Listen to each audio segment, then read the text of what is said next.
یہ نئے سال کا آغاز ہے، ہم نئے عزم کے ساتھ آگے بڑھیں اور اپنی صبح کا آغاز صلاۃ التہجد سے کریں۔ تہجد کے لمحے اللہ کی رحمتوں کے نزول کے خاص لمحے ہوتے ہیں۔ میرے بزرگ فرمایا کرتے تھے کہ باطن کی صحت کے لیے تہجد کی نماز بہت ضروری ہے اور جسم کی صحت کے لیے صبح کی سیر بڑی ضروری ہے۔ تو یہ دو چیزیں جو ہے وہ بہت ضروری ہیں۔ تو بالخصوص یہ بچے جو ہیں، جب اس عمر میں ان کی عادت پختہ ہو جائے گی تو یہ زندگی کی آخری سانس تک باقی رہے گی۔ میرے بزرگ فرمایا کرتے تھے کہ مجھے تہجد کا عادی میری ماں نے بنایا۔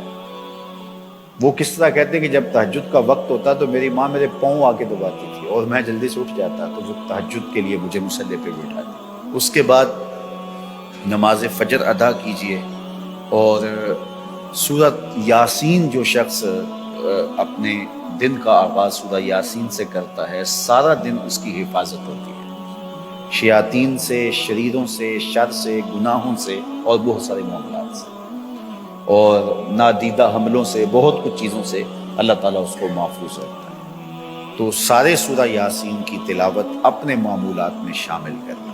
نماز فجر کی ادائیگی کے بعد آپ ہلکی پھلکی ورزش ضرور کیجیے۔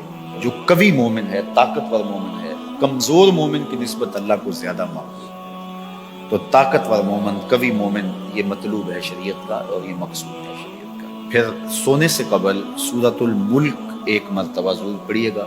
جس طرح سورہ یاسین پڑھتے ہیں تو سارا دن آپ کی حفاظت رہتی ہے، اور سورہ ملک اگر پڑھتے ہیں تو ساری رات آپ کی حفاظت رہتی ہے۔ اور سورہ واقعہ ایک مرتبہ یہ زندگی میں معمول بنا لیں، کیونکہ ہمارے جو معاشی مسائل ہیں اس کا بہترین روحانی حل سورہ الواقعہ ہے۔ سورہ الواقعہ کی تلاوت کرنے والا کبھی بھی کنگال نہیں رہتا۔